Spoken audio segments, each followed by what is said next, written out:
Comment développer son empathie? Bonjour à tous et à toutes, je suis Florent Rousset, coach professionnel et j'accompagne les entrepreneuses zébrées, hypersensibles, empathiques justement, à pouvoir développer tout leur potentiel et libérer tout leur potentiel pour développer leur entreprise comme il se doit à la hauteur des espérances que tu as, des projets que tu as. Et là, dans cette vidéo, je vais te parler d'empathie. L'empathie, c'est la capacité de se relier à ce que vit l'autre, à aller sur le territoire de l'autre et à ressentir ce que l'autre peut vivre. Donc c'est beaucoup de perceptions, notamment au niveau des émotions, au niveau des ressentis. Ça peut être un ressenti corporel, sentir que l'autre se sent pas bien, qu'il a le ventre noué, qu'il est stressé, qu'il a du palpitation dans le cœur. Voilà, donc c'est être en résonance effectivement avec l'autre. Et il est important de développer son empathie parce que ça fait partie de l'intelligence émotionnelle, ça fait partie de la boîte à outils et les ressources que peut mobiliser un entrepreneur, une entrepreneuse pour bien mieux travailler avec ses clients, mieux travailler avec ses équipes, car l'art du relationnel est une ressource très très importante dans ton entreprise. Alors développer son empathie, alors tu peux être dans deux cas, effectivement, soit tu dis comment développer son empathie parce que c'est aussi le cas de certaines personnes que j'accompagne qui sont au potentiel, mais plus au potentiel intellectuel, plus centré sur le cerveau et qui ont du mal ici à développer leur énergie du cœur, à développer leur émotion et qui verrouillent à cet endroit-là. Donc, si tu es dans ce cas-là, eh bien cette vidéo effectivement va davantage t'intéresser que si tu es une personne hypersensible qui est déjà très très empathique de nature, qui est déjà très enclin à écouter les autres, qui est déjà très enclin à ressentir et à se mettre en écho avec les autres, etc.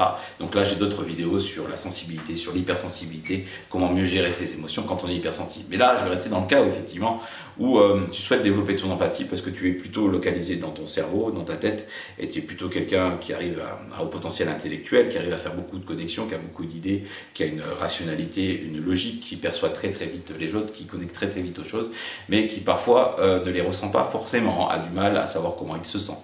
Est-ce que tu arrives facilement à répondre à la question? Tiens, comment te sens-tu présentement? Quelle émotion vis-tu? Qu'est-ce qui te traverse? Alors tu trouveras peut-être même, soit ça sera difficile pour toi de répondre, voire même tu trouveras ces questions totalement inapropos. Tu te les poses jamais. Si tu te les poses jamais, alors déjà si tu regardes cette vidéo, c'est que peut-être que tu te les poses un peu, que tu souhaites développer ton empathie et que tu dis peut-être que pour toi c'est difficile effectivement de te mettre à l'écoute des autres. Alors c'est surtout difficile quand on est un entrepreneur ou une entrepreneuse zébrée au potentiel, et puis qu'on doit gérer aussi des équipes.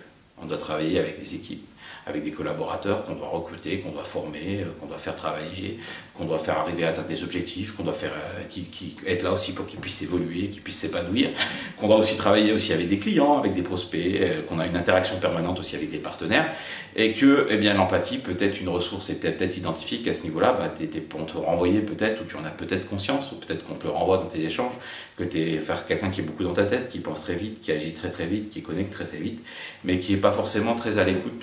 Les gens doivent suivre le mouvement en fait, doivent s'adapter à ton rythme, et puis tu n'es pas forcément très sensible à la manière dont les personnes réagissent par rapport à ce que tu peux dire, la manière dont elles peuvent vivre les choses.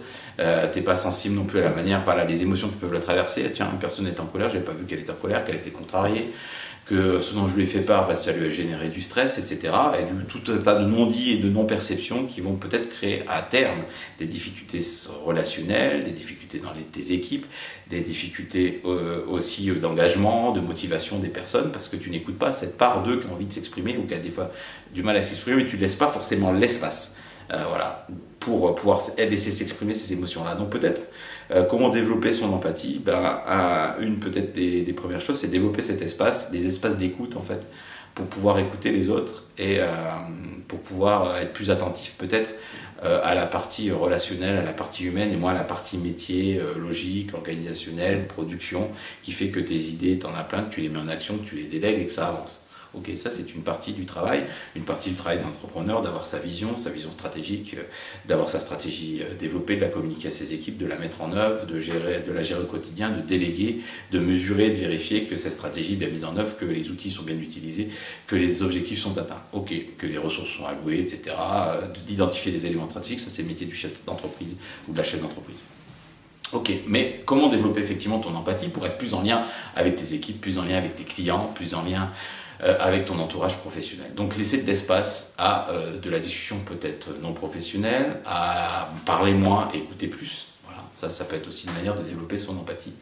Voilà, et demander aussi simplement aux personnes comment elles se sentent, comment elles vivent les choses, comment ça se passe pour elles, comment elles vivent la mission, comment elles vivent le relationnel dans l'équipe, comment elles se sentent dans leur évolution professionnelle, et d'être à l'écoute et de laisser de la place à l'expression. Voilà. Donc après, l'idéal, c'est aussi de pouvoir se reconnecter à cette dimension-là chez les personnes. Après, si tu n'arrives pas à être connecté à cette dimension-là chez toi, ça sera compliqué d'être connecté à cette dimension-là chez les autres. Ce que tu ne vois pas chez toi ou chez les autres, c'est difficile d'aller voir chez toi et vice-versa. Inversement, il y a cet effet miroir en fait. Et donc l'idée, c'est aussi de développer aussi ta propre intelligence émotionnelle, ta propre empathie et auto-empathie, c'est-à-dire empathie vis-à-vis de toi. Moi, te consacrer du temps, donc c'est un des conseils que je pourrais te donner pour te poser la question de temps en temps, tiens, aujourd'hui, comment je me sens? Tiens, dans cette relation, dans cet échange-là qu'on a eu avec mon collaborateur, comment je me sens suite à ça? Comment je le trouve? Est-ce qu'il est enjoué, motivé? Est-ce qu'il a des difficultés? Comment je pourrais l'aider? Moi, comment je me trouve dans cette situation-là, dans cette difficulté que j'ai à surmonter, dans cette décision que j'ai à prendre? Voilà, te poser de temps en temps cette question-là et te connecter progressivement à tes émotions, à mettre des mots dessus en fait. Sur le niveau d'énergie que tu as, sur la manière dont tu es impacté par l'autre, sur ton degré de contrariété, ton degré de stress, ou au contraire ton degré de joie, d'engagement, etc. Et donc progressivement, d'être au contact et de laisser un peu plus de place dans tes échanges, peut-être des espaces, des petits espaces, même ne serait-ce que 5 minutes dans la journée, pour faire le point et te connecter à cette partie-là vivante en toi de tes émotions, et de pouvoir aussi progressivement, parce que ça va aller de pair, ça va aller crescendo et ça va on va dire un cercle vertueux que tu vas créer aussi, de pouvoir aussi laisser plus de place aussi aux émotions, écouter davantage les autres et laisser plus de place aussi dans l'expression des émotions des autres.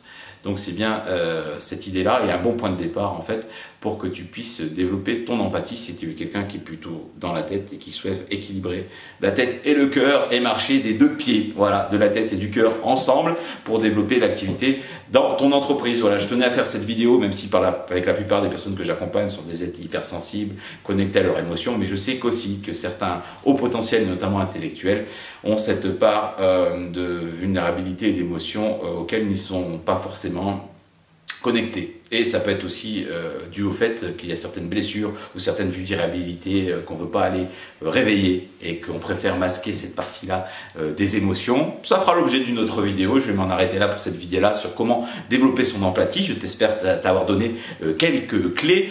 Dis-moi si tu aimes cette vidéo, n'hésite pas à appuyer sur le petit bouton j'aime et à me lever ton petit pouce, à t'abonner à la chaîne YouTube si tu souhaites découvrir d'autres vidéos pour notamment développer ton intelligence émotionnelle et la mettre à profit dans ton entreprise. Et si tu as envie d'échanger sur ces sujets-là, n'hésite pas à réserver un entretien diagnostic avec moi. Je me ferai un plaisir de voir comment l'empathie et développer ton empathie, ton intelligence émotionnelle peut être un levier pour développer ton activité professionnelle et transformer ça en résultat, en chiffre d'affaires, en abondance. C'est bien de ça dont je parle. Voilà. Et je te dis à bientôt pour une prochaine vidéo.